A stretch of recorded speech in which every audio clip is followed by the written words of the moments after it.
Due to today being Resurrection Sunday, the most holy day on the Christian calendar, we will present you with a word from Dr. Curry. But first, here's a little praise and worship.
When the waters of life are rising and there is no outlet to drainage, when the problems of life are overwhelming and threatening to take you out, it's very easy, my brothers and sisters, to lose all perspectives and thoughts and believe that we are out here on our own. But it's in those moments of agony and defeat that we have to keep hope alive by believing that there's nothing too hard or impossible for God. It doesn't matter who you are, where you've been, or what you've done. The power, hear me somebody, the power and resources of the grace and mercy of God are not distributed discriminatively. Stay with me. Jesus is the appropriation of God's grace and mercy. And the person who's in charge of ensuring that grace and mercy reach your door made this statement: I've come that you might have life and have it more abundantly. Which means God through Jesus is the answer to every one of life's problems, proclivities, and possibilities. Do I have a witness? For the person who come to church today and you're looking for an answer from the Lord, his word to you is simple: I am your answer. Stop trying to go to the psyche. Stop trying to go to people. Stop trying to find a way to get avenues around him. He said, I am your answer. And let me be very honest, Brother Chase. We can argue about the timing of God. We can argue about the responses of God. And we can even argue about the reasonings of God. But never can we argue or question the faithfulness of God. I know today there's somebody in church who can testify to the fact that God has been faithful. As a matter of fact, God has been more faithful to you than you have been to yourself. I wished I had help there. Israel learned this reality during a very dark and dismal period in their history, when their land and temple was destroyed and they were sent into exile. It was from that place of exile, it was from that place of desertness that Jeremiah lifted up his voice and reminded Israel that God remains faithful. My brothers and sisters, regardless of where you are, God remains faithful. As a matter of fact, in Lamentations 3:22, he said, the steadfast love of the Lord never ceases. God's mercy never comes to an end. They are renewed morning by morning. Great is thy faithfulness. In other words, the grace and the mercy of yesterday is gone. God gives us new mercies every day. Oh, I wish somebody would have got that. You see, the stuff that you did and got caught up in, aren't you glad that there's a new mercy on today? Oh, I'm not going to get no help at all today. The same text that Jeremiah raised in Lamentation is really the foundation to the old great hymn of our church, which is great is thy faithfulness. Oh God, my Father, there is no shadow of turning with thee. Thou faintest not, thy compassion, they fail not. As thou hast been, thou shalt forever be. Whatever and wherever you are or whatever you've done, hear me today. God's faithfulness is issued indiscriminatively. Do I have a witness? You may be saying, Pastor, I'm trying to follow you, but I don't quite click. Stay with me. This was what Mark wanted to highlight in our text for today. He purposefully intertwined two different miracles of Jesus in one scene. Normally, when the synoptic gospel writers present the happenings of Jesus, they separate the occurrences by its actual happenings. But here, my brothers and sisters, Mark wanted to highlight God's indiscriminate grace and mercy by sharing how Jesus responded equally to two separate people who came from two separate backgrounds. Wait a minute, Pastor. What are you saying? I mean, this text is clear that you can have or you can have not, and God's grace can still reach you. You can have all the money in the world, and you can be the poorest of the poorest, but when you ask for grace and mercy, it can find you. Do I have a witness in here? If you run through the backgrounds of the two who are before us, there is an unnamed woman who, according to the context of this ancient culture, had no status or substance. And then there was Jairus, who was the pastor of the local synagogue. It doesn't matter whether you got a popular name or not. God still issues grace. There's the name of the unnamed person. She was unaware. She was anonymous. But look at Jairus. He was acknowledging a community famous person. The unnamed woman had suffered for 12 years.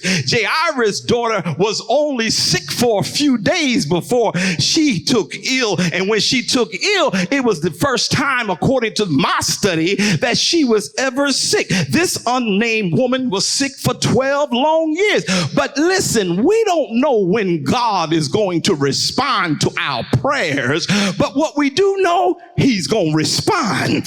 That's the point I'm trying to make in this front part, is that we don't know when God is going to do it, but what we do know is God is going to do it. And he may not do it the way we want him to do it, but what we do know is when he does it, it'll be according to his providential plan. Do I have a witness? And yet, my brothers and sisters, Mark weaved these two stories together to tell a larger story of what happens when we keep believing in the midst of desperate situations. While these two who are posed in the text are completely opposite of each other, they shared a common desperation. They both needed a miracle. The rich needed a miracle, and the poor needed a miracle. Because if you ever want to know how we can come together, let there be a need in our lives. I know we look at church and we see people in church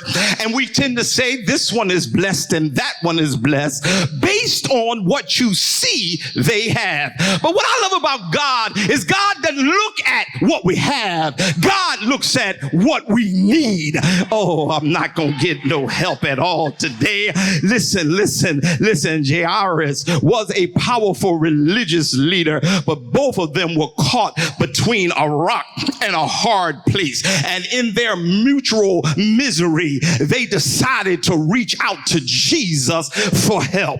Because Jesus, catch this somebody, Jesus is a circumstance changer. I don't got any help in here. Jesus is a circumstance changer. I don't care what your circumstance is. If it needs changing, the only person who can change it is Jesus. Oh, y'all ain't gonna help me today. If you're stopped, he can start you up again. If you're down, he can lift you up again. If you're broken, he can put you back together. If you're bound, he can set you free. If you're sick, he can heal you. I know there's a person here today that can testify to that.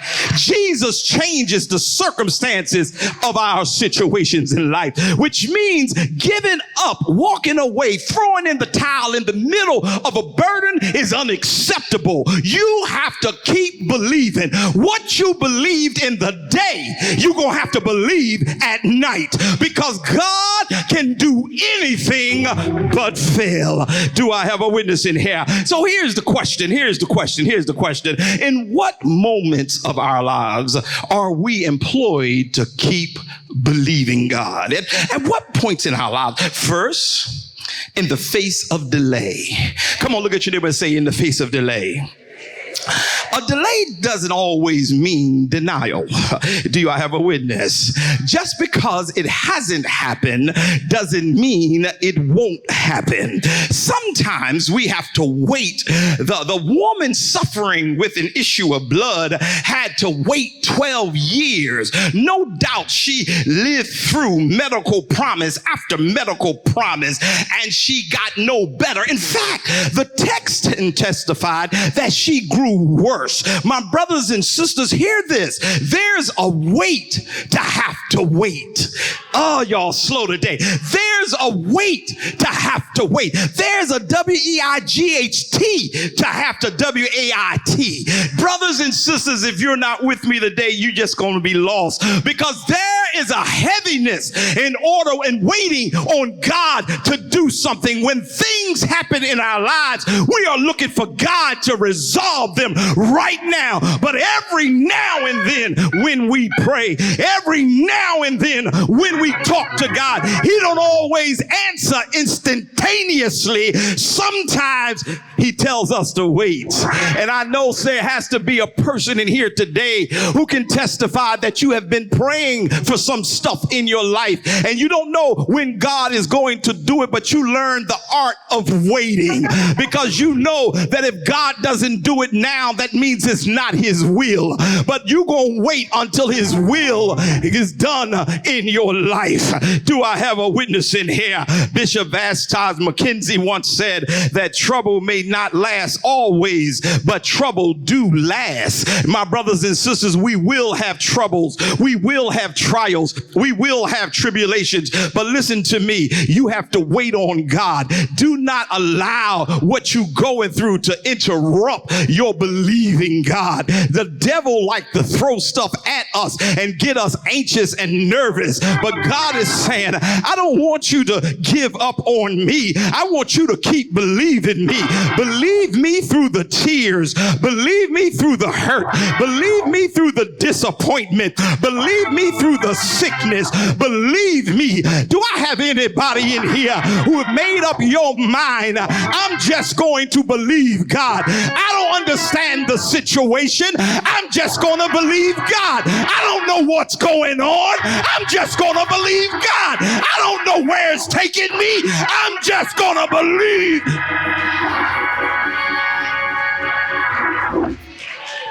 Listen. I'm sorry, sit down. This suffering sick sister, her faith, hope was tested. Yes, sir.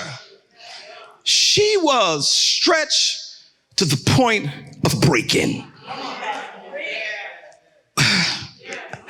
Yet she found the fortitude, the strength to keep believing. I need to talk to somebody. How did she find the strength? She started talking to herself. Oh, Pastor, shut up. The psychologist said, you shouldn't talk to yourself. If you're going to make it out of what you're going through, you better start talking to yourself. You see, what the enemy understands is this: there's power in your tongue. As a matter of fact, the Bible says that there's power in life in the tongue. And if you really want to get past what you're going through, start speaking the word over that situation. Oh. I am healed. I am delivered. I am set free. I do have the victory. And everything around you looking like defeat, but all of a sudden things are going to start opening up. Things are going to start making its way to the right. Look. She talked to herself. As a matter of fact, in the Matthew rendering of this text, in Matthew 9:21, she said to herself, if I can only touch. She wasn't talking to the people around her because she had no business in the crowd. She ain't have no mail to sponsor her. She said to herself, I heard what they said, but if I could just touch. Because that's what faith will make you do. Faith will make you defy all the odds and say, even though I'm in a crowd, I don't need to talk to him. I just need to touch him. And I don't even have to touch him. I just got to touch something that's connected.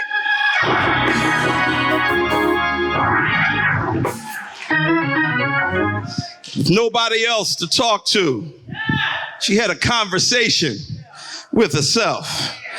And when these predicaments continue to happen in your life, let me implore you to start talking to yourself.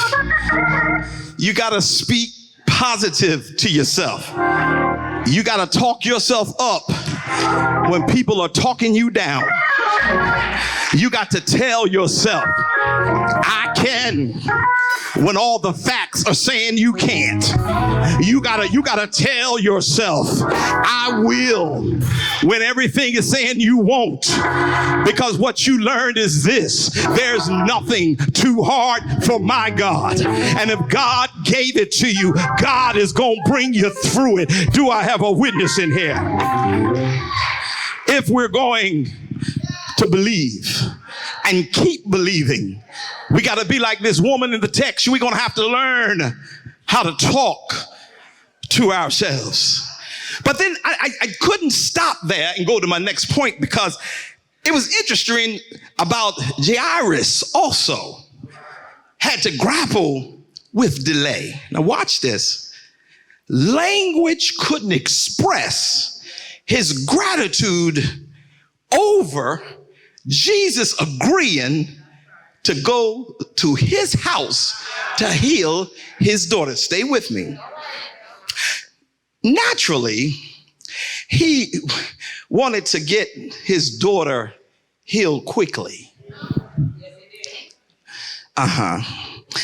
But all the way there, he went and people kept getting in the way.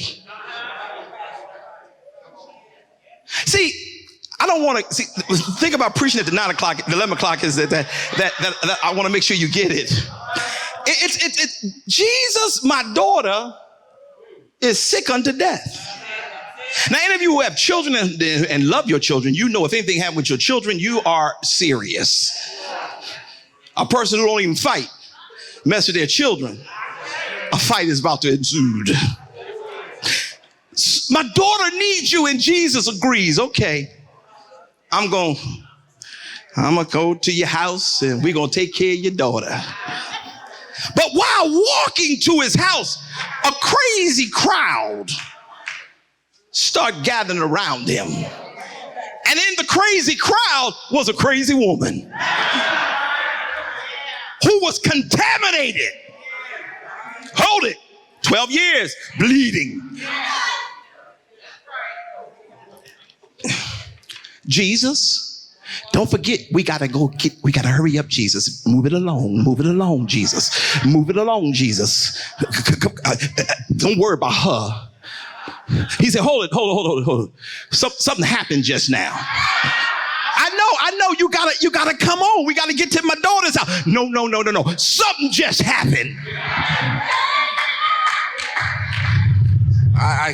No, Jesus, hold it. You're talking like you own something.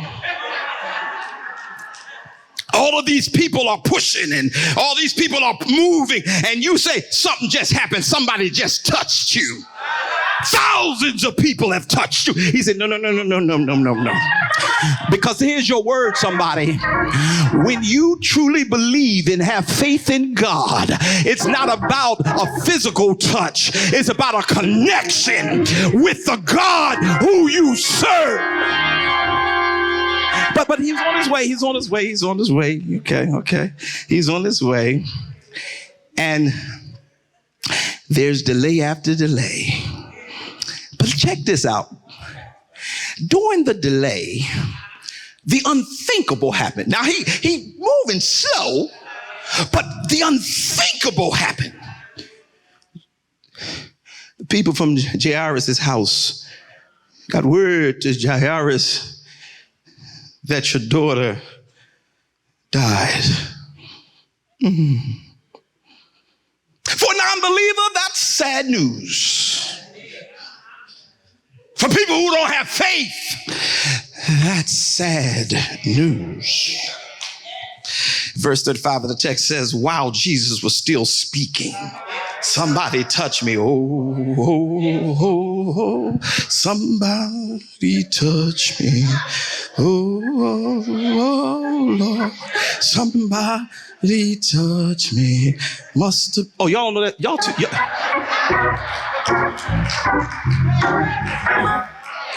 See, y'all just got in church. That's the way the old deacons used to open up the devotion service. But wait a minute. While he was speaking, people came up to Jairus and said, your daughter is dead. What do you do when your delay become disastrous? You're already in a delay. Oh, I'm helping somebody. I can feel it. You're already in a delay. And now the ultimate has happened. Watch this. Don't give me that music because you'll make me be too dramatic. Look. What do you do when worse have become the worst? What you thought wasn't going to happen, happens. Can I tell you what you need to do? Keep believing that God is in control.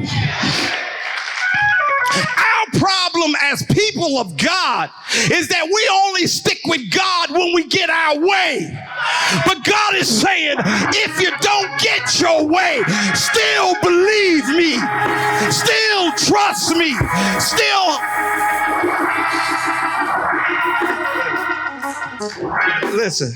listen. God is there. Verse 36 says, I like this part. Overhearing what they said. Somebody said what they said. Jesus told him, Don't be afraid. Just believe. You know, brother Chris, I'm glad that the Lord is always listening, not just to what I say. Brother Chase. Not just what I say, but God is listening to what they are saying. Y'all slow today, but I'm all right now. God is not just listening to what you're asking him for. He's also listening to what everybody else is saying. And your delay has become disastrous because everybody else is going to say, God couldn't do it. But when God does it, they're going to all say it had to be God. Oh, my brothers and my sisters, you want to know why God has not responded yet? You want to know why things have not turned the way you think it ought to turn? God is still waiting because he wants to know, will you keep believing? Will you keep trusting? Will you keep holding on? Because if you can hold on, that's not the end of the story. Listen. Overhearing what they said it was over. They said there's no hope.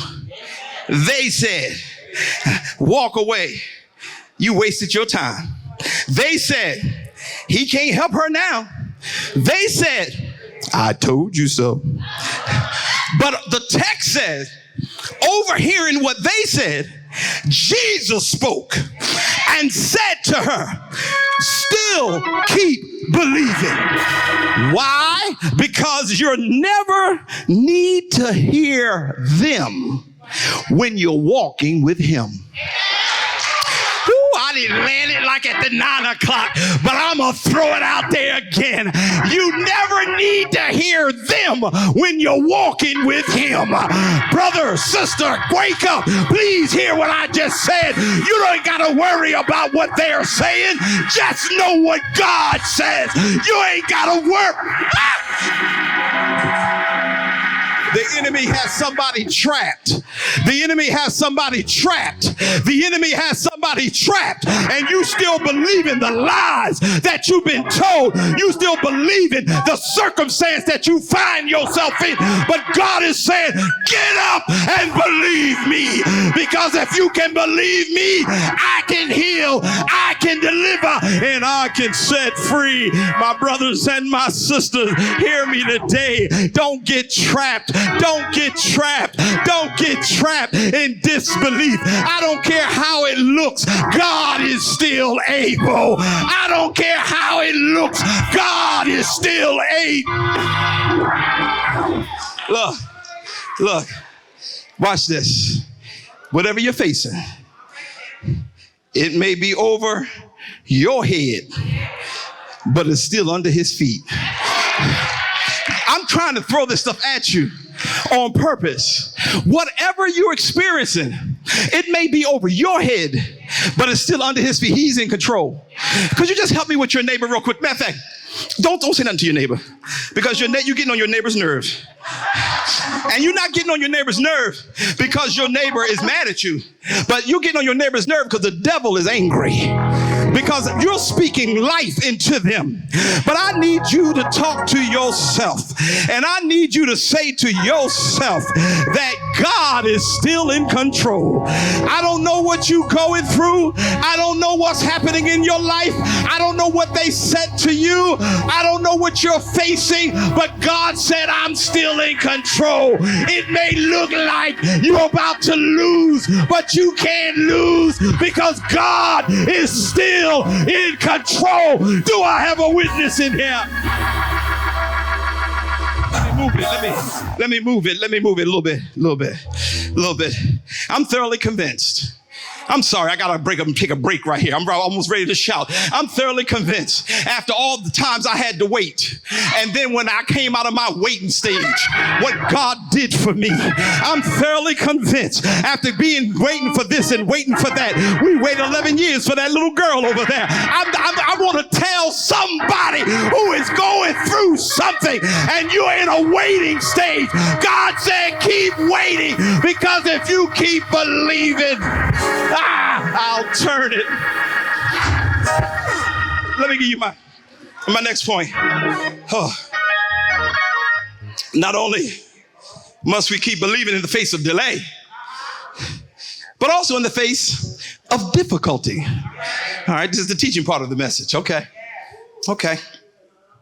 If we're to survive the tyranny of the enemy, we've got to believe God in difficult moments. Both Jairus and the woman with the issue of blood had difficult obstacles to overcome. This unnamed sister needed Jesus without the required male sponsorship. Those of you who know historical background of the text, women were not validated. Women couldn't do anything unless the man gave them the permission. And if they didn't have a man, then they were not real. They were in the background. That's why she suffered for all those years by herself.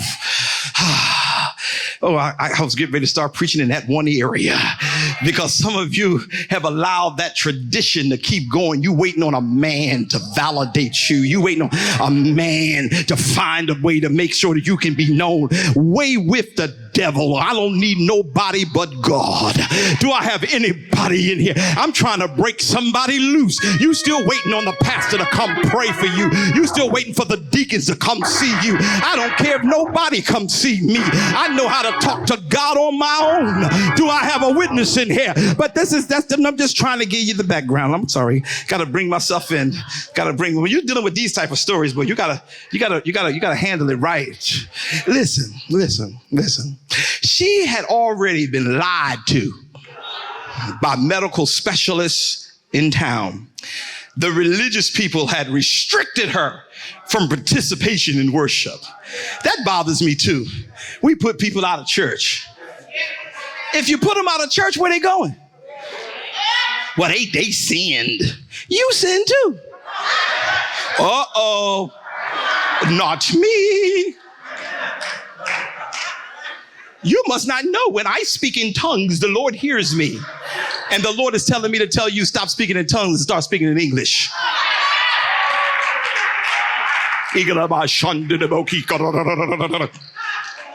Okay, that's over now. Good morning. Hello. Good to see you. Have a blessed day. The love of the Lord be upon you. Sometimes we too sanctimonious. Let me hurry up and get to my end because y'all are getting mad at me. Listen, she was forbidden to interact with people. Yet by faith, she overcame the obstacles of rejection, subjection, objection, protection, and negation. Listen, brothers and sisters, she did everything she needed to do to get to Jesus. As a matter of fact, in verse 27, the Bible says in the King James Version, she pressed her way.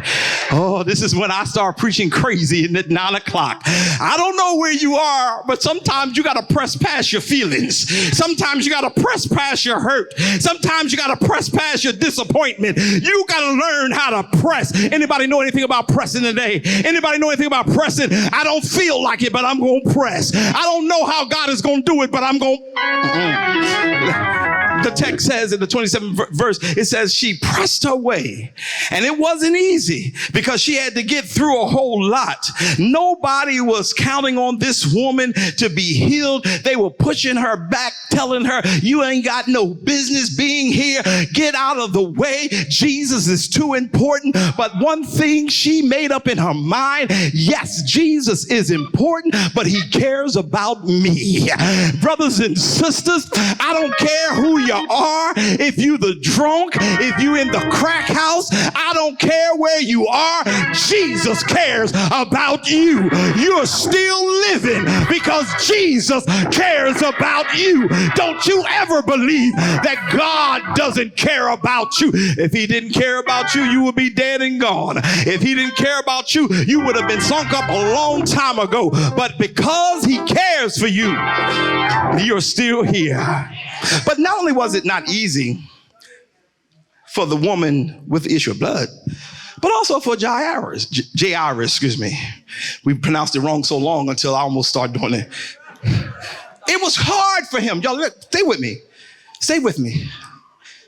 It was hard for him to watch the suffering of his child.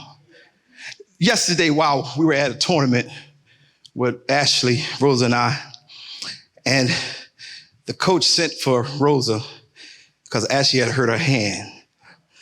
And I know I'm not emotional until it comes down to that child. So immediately I was getting ready to jump up, but Rosa got up and got her grandma tote bag with everything in it. She was more prepared than the first aid folks. And I was saying, Lord, whatever it is, just fix it, Lord. Keep me calm. Let it be all right. And it was.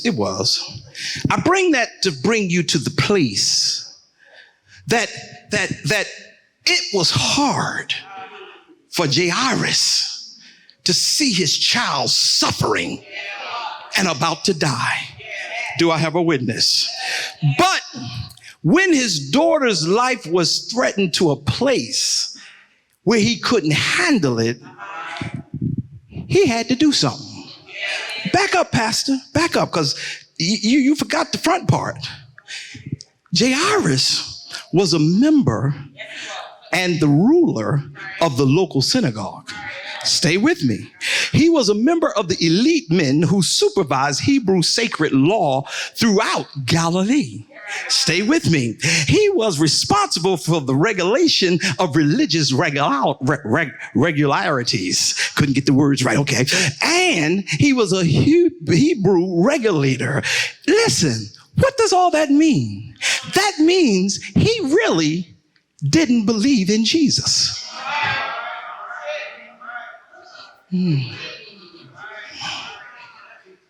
See, when you read this story, a lot of times you read it and you say, oh, he really wanted his daughter healed. Thank the Lord.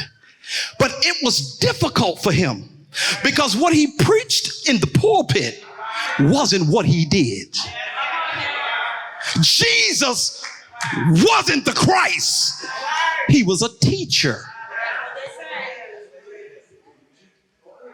Can I help somebody? Let trouble come. Let trials come. Let persecution come. What you said he wasn't, he'll immediately become.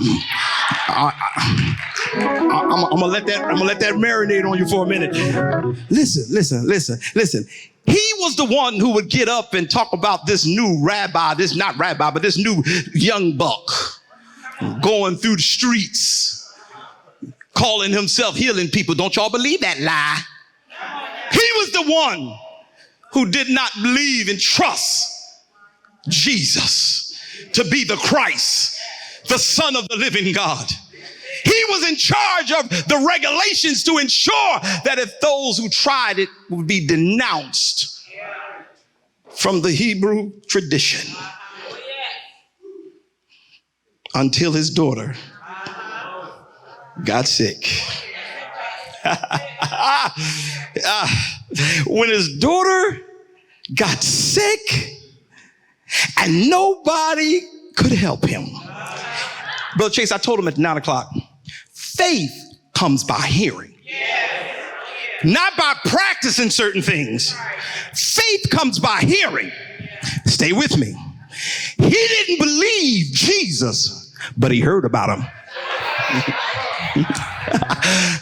For all of you who stopped talking to your family about Jesus, for all of you who stopped talking to your children about Jesus, sad. Keep talking about Jesus. He didn't study Jesus as the Messiah. He studied him as a teacher, but he had heard. My brothers and my sisters, I want to let you know he heard what Jesus could do. He heard how Jesus could make a way. As a matter of fact, he was already on his way to take Jesus to his house, but Jesus gave him another miracle while on the way.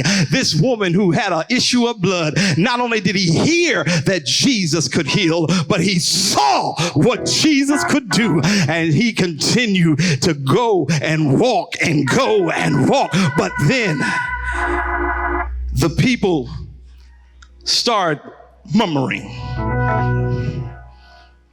Where'd he bring him from? How come him here? Didn't we send the word? Didn't we send the word? And he got the word. Why he bringing that Jesus here? He looked like a hypocrite. You bringing that Jesus here, and we done told you he died. She died. We done told you, and you bringing that Jesus here. They start laughing.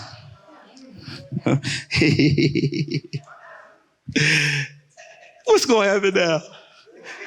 He done lost his cuckoos. We thought something was wrong with the pastor. Now we know his daughter is dead. And he brings a teacher to come as if the teacher can do something. Both of them had difficulties. Neither of them permit their difficulties to stop them from getting to Jesus. Whether it be the unnamed woman who was not known or understood, or the man who gave the message and the regularities, both of them had difficulties, but it did not stop them. They decided, I'm going to still believe. Even though, in Jairus' case, they would laugh at him. He said, I'm still going to believe. Even though they're going to call him a hypocrite. He said, I'm still going to believe. Because I know, based on what I heard, that he's able. I know, based on what I heard, he can raise from the dead. I know, based on what I heard, he can heal the sick. So even though I wasn't a prescriber to the Jesus.com movement, today I'm just gonna keep believing. It's difficult, but I'm gonna keep believing. And to my brother or sister who's listening to me, don't you walk out of church today because things are difficult and you stop believing. God is saying, I want you to believe past your feelings. I want you to believe past your hurt. I want you to believe past the stuff that's trying to saturate your mind. I need you to believe. And my brothers and my sisters, if you don't take nothing else out of this message, walk out of church today saying, I'm a believer. What do you believe? That the Lord is going to make a way. That the Lord is going to make a way. It may not be exactly what I want, but what it will be is what his will is. So I'm a believer. Do I have anybody in here who can testify that you are a believer? You believe God in the storm. You believe God in the rain. You believe God when you're up, and you believe God when you're down. Difficulties shouldn't stop you from believing God. But here's my last point, and then I'm done. Sit down, y'all. Sit down, sit down. I preached at the 9. You were here at the 9. You're all right. Not only, Brother Chase, I call you Brother Chase because how we know each other. You call me Pastor Curry. I don't know where that came from, but Brother Chase, I've known him almost 40 years. We both were ordained together. We both were licensed together at Beloved St. John. He was my ace coon buddy. We didn't do no sin together, but we certainly chased many demons together. And he called me while I was on my way to take my daughter and said, Curry, I just want to make sure, no, Pastor Curry, he called me. I'll be laughing when people who knew me back in the day still call me Pastor Curry. He said, I just want to let you know I'm planning to come, and I was so grateful for you to be here. Let's give him a God bless you. As a matter of fact, Brother, we got to get him on our schedule because I just realized as I was driving, and his wife too, his beautiful wife. I'm so sorry, Sister Chase. God bless you. I love you. You know I love you. We got to put him on the schedule. I just realized I haven't had you here to preach, and he can preach. We both were rooted out of that Matt Yancey theory. Pray for us. Hallelujah. Not only must we keep believing in the face of delay and difficulty, but also in the face of discouragement. Somebody say discouragement. At the point of this text, Jesus and his followers had arrived at Jairus' house. Stay with me. The professional wailers were crying and mourning. You heard me right. They had people they paid to cry when death came around. The onlookers were filled with grief and disappointment. And watch this, y'all. Jesus says something crazy again. Now, Lord, you know my heart. I'm not trying to say you crazy because you know you're not. But to the human mind, they're crying. Yeah. The girl is dead. Yes, Pastor, come on. And Jesus opens his mouth in the 39th verse and he says, why are y'all crying? She's not dead. She's sleeping. Oh my gracious. I told you not to bring this man in our house. We gave her the smell test. When we put the salt under her nose, she didn't move. She's dead. Jesus says, what you crying for? Well, one of the things I learned when I gleaned from this text is that the reason why he probably asked, why are you crying? Because crying in this context is a sign of unbelief. They said Jesus was on his way. Real worshipers, when you find out that Jesus is on his way, you ain't crying no more. Why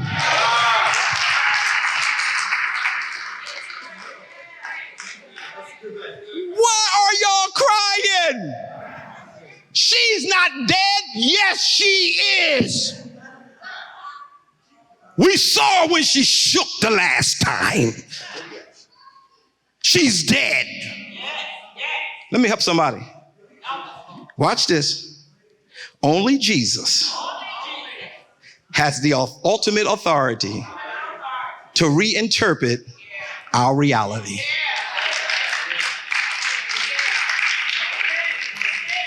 Say it again, Pastor.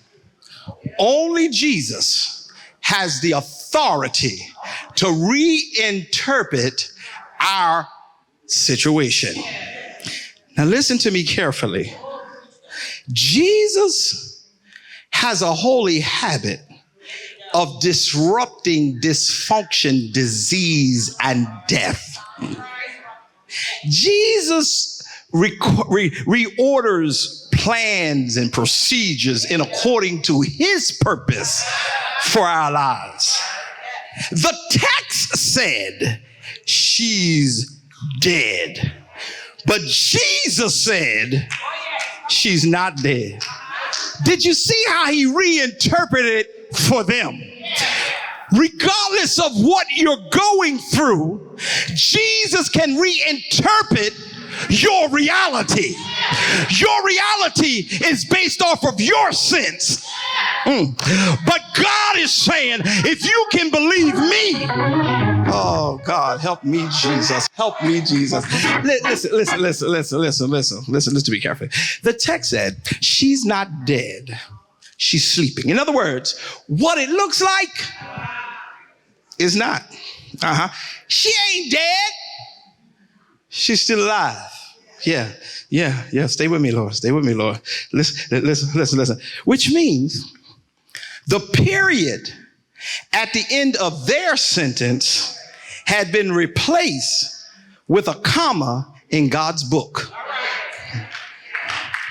Boy, I'll be studying so hard and hoping that y'all would catch some of this stuff, and y'all just letting it whoop.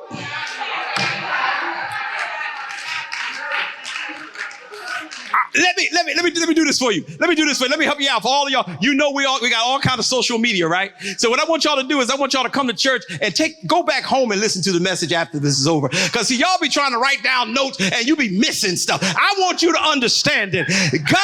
Jesus came in the room. He changed their comma and their period and made it a comma because this is key. This is key. This is real key. Because the period represented the end for them. But their end was only a sentence. God has a book that he's writing on your life. And because one sentence in your book is messed up, doesn't mean that the book is destroyed. God is saying, even in that one sentence, I'm going to put a semicolon.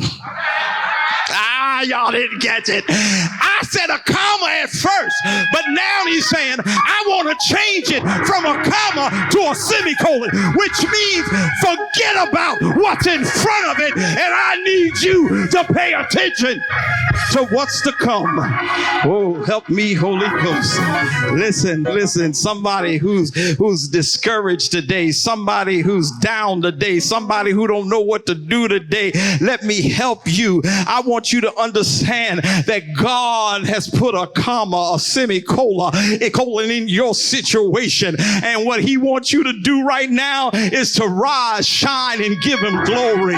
He wants you to rise, shine, and give him glory. He wants you to rise. Pastor, I can't get up. She's still dead. No, baby, Jesus has reinterpreted. He said she's not dead. He's alive. So guess what I'm going to tell you to do? Every situation that's in your life that seems like it's dead, God is saying, I need you to believe that I am the resurrection. I need you to believe that I can do anything but fail. I need you to believe that sickness didn't come to kill you. That sickness came to heal you. I need you to believe that I am the way, I am the truth, and I am the light. Do I have a witness in here? Look. At the end of their period, he shifts with a semicolon. It looked bad. It felt bad. It appeared undoable. But recognize the final chapter has not been written. I was sitting at the game, and the woman that was sitting to my, where you was on the right, Rosa, the woman sitting on the left, she looked at me funny because when I'm reading my word and I start reading out loud, but when I got to this part, as I was trying to make sure I worded right, I said, Lord, I thank you, because there have been many sentences in my life that I should have been destroyed, but God, thank you that it was just a sentence. I'm glad today that God says I'm writing a book, and don't let the sentence get in the way of what I'm doing in your life. I don't know who I'm talking to, but God is saying, don't let where you are define who you are. I'm getting ready to close. The curious onlookers in the room. I guess I do usually preach this long.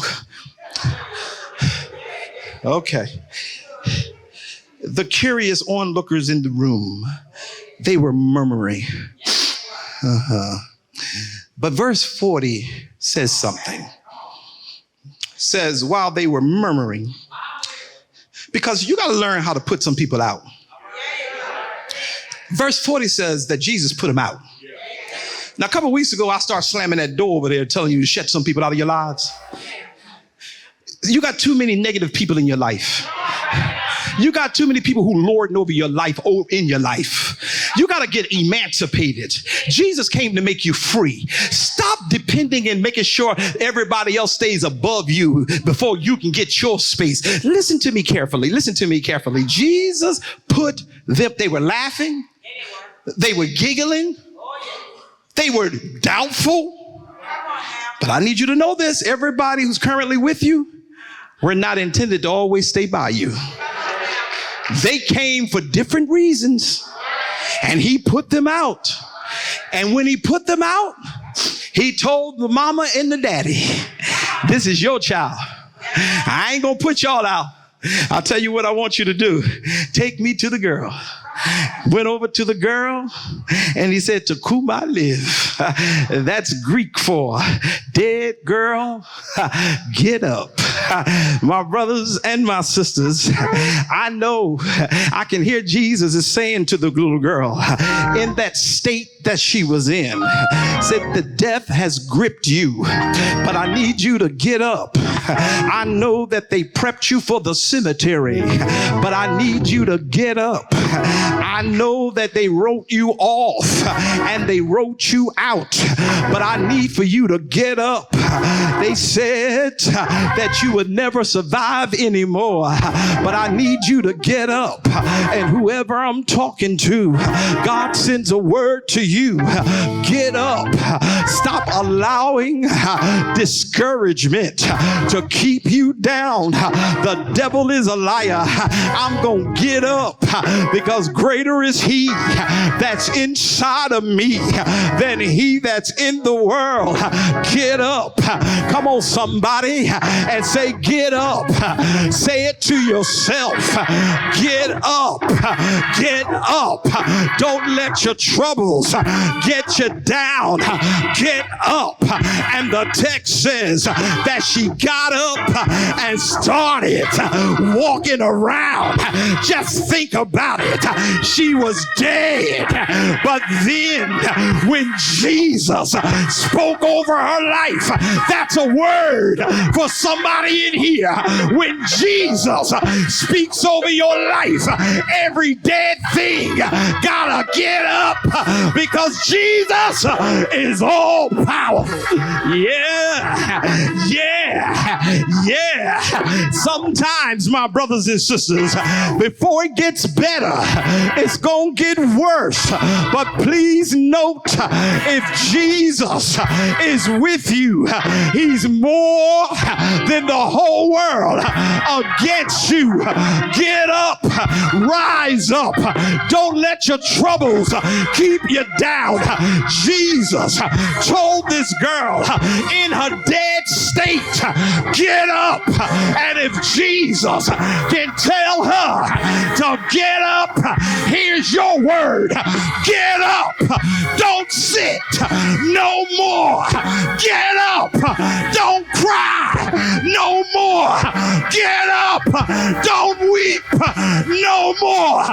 Get up, because you're too blessed to be broken. You are too gifted to be grumbling, and you are too anointed to be arrogant.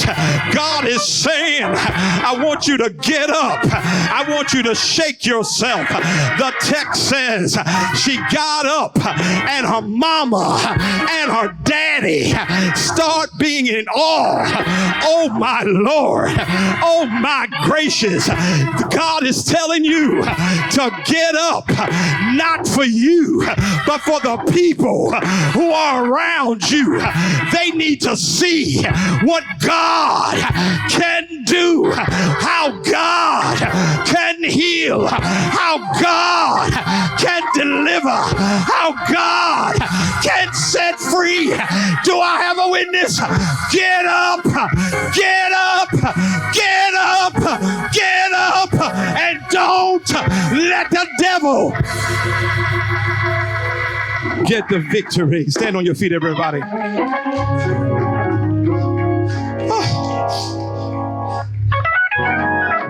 Get up. Don't let this discouragement, the delay, or the difficulty mess you up. Get up and let God arise and his enemies be scattered. Get up. Get up and know that God is able. Get up and know that God is able. He's able to do exceedingly, abundantly, above all that you could even ask, think, or imagine. Get up. I'm not stressed anymore. Talk to yourself. Pastor, I can't do that. Yes, you can. I don't know all the scriptures. You ain't got to know all of them. Just believe God. God, I believe you. I trust you, God. Because we don't always understand what God is doing, but there's a providential plan for all of our lives. And our goal is to fit into God's providential plan for our lives.